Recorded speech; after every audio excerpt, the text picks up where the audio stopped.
ఏం తమ్ముడు, నిన్న మ్యాచ్ చూసేసినావా? ఈరోజు కూడా మ్యాచ్ చూస్తున్నావా? ఏది గెలుస్తుందని చూస్తున్నావా? రేపు ఏ మ్యాచ్ ఉందని చూస్తున్నావా? ఇక రోజు ఇదే చూసుకో కూర్చో మ్యాచ్లు.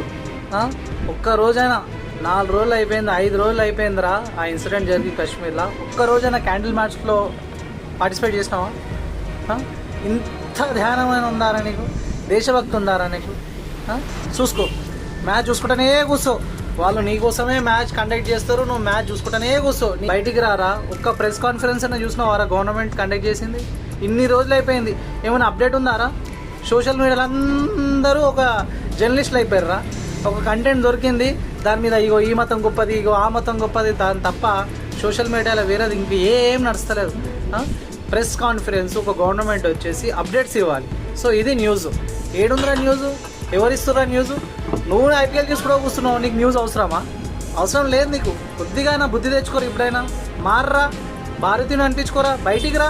ఆ మ్యాచ్ ఏం చూసుకోవడం? ఒక్కరోజు బైకౌట్ చేయి, మ్యాచ్ చూడక ఏమైపోతుంది? వాళ్ళ బిజినెస్ వాళ్ళకి నడుస్తూ ఉంటుంది. వాళ్ళకి నువ్వు చూడకపోయినా వాళ్ళకి ఏం కాదురా. వాళ్ళకి మస్తు స్పాన్సర్షిప్లు దొరుకుతాయి వాళ్ళకి. నీ ఒక్కని వల్ల వాళ్ళకి ఏం పోదు. సాలరా నాయన, ఎప్పటికైనా మారునుకోరా. పో, నీ గడప లోపట్నే రా, నీ కులం మొత్తం బయటికి రా. అందరం ఒకటే, భారతీయులమే. వాళ్ళు జస్టిస్ కోసం వేస్ట్ చేస్తున్నారు. దుండగులు ఇప్పటివరకు దొరకలేరు. ఆర్మీ గట్టిగా ప్రయత్నిస్తుంది వాళ్ళు పట్టుకున్నామని.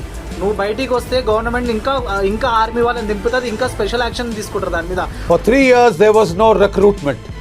Our forces were cut down by 1,80,000. Who did it?